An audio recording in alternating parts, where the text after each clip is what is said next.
இல்லை மகனே, இன்னும் ஆஃபீஸுக்கு போகலையா? போகணுமா? போகணும். பரப்பிட்டு தான் உட்காந்துருக்கேன். ஒரு 5 நிமிஷம் கழித்து போகணும்.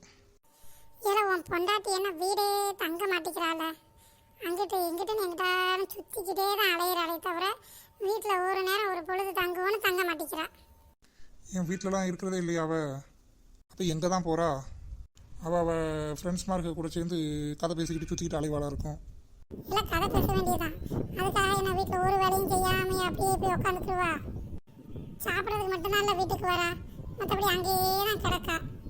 நானும் எவ்வளோ வேலை தான் செய்ய முடியும் பாரு வயசான காலத்தில். ஏம்மா அவளை வேலையை முடிச்சுட்டு போக சொல்ல வேண்டியதானே நீங்கள்?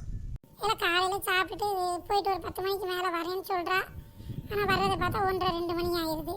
அது வேறு நானும் சோறு ஆக்காமல் உட்காந்துருக்க முடியுமா? அவள் வந்து எப்போ சமைச்சு நான் எப்போ சாப்பிட்றது? அவள் வந்தவொடனே சோறு போடுங்கன்ட்டு தான் வர்றா. அவள் எங்கே சமைக்கணுன்ற எண்ணத்தோடைய வர்றா. வாமா மருமவளை உன்னை பற்றி தான் பேசிகிட்டு இருந்தோம்.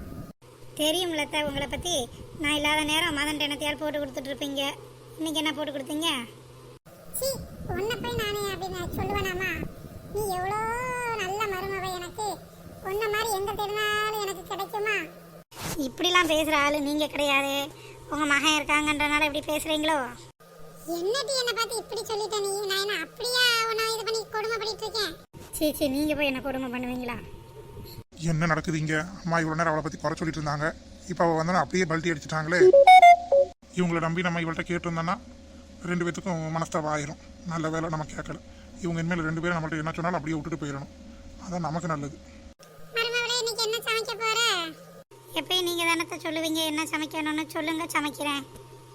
ஆமாம், அப்படியே விதவிதமாக செஞ்சு தள்ளிடுவா. அதனால் என்ன சொன்னாலும் செஞ்சு கொடுத்துருவாங்க. எப்பயும் போல இன்னைக்கு சாம்பாரே வச்சுட்டு, வெள்ளிக்கிழமை சாம்பார் தானே வைப்போம். சாம்பார் வச்சு ஏதாவது தொட்டுக்கிறதுக்கு காய் கூட்டு பண்ணிடு. என்ன இன்னைக்கு உன் ஃப்ரெண்ட்ஸ் மார்க்க கூட சேர்ந்து கதை பேச போகலையா? அது எப்படி போகாமல் இருப்பேன்? வேலையை முடிச்சுட்டு போவேன். சாம்பாரில் கூட கொஞ்சம் காயை போட்டு அதவே நம்ம தொட்டுக்கிட்ட சாப்பிடுவோமா? ஏட்டி, ஒரு தனியாக ஒரு காய் கூட்டு வச்சா தானே நல்லா இருக்கும்.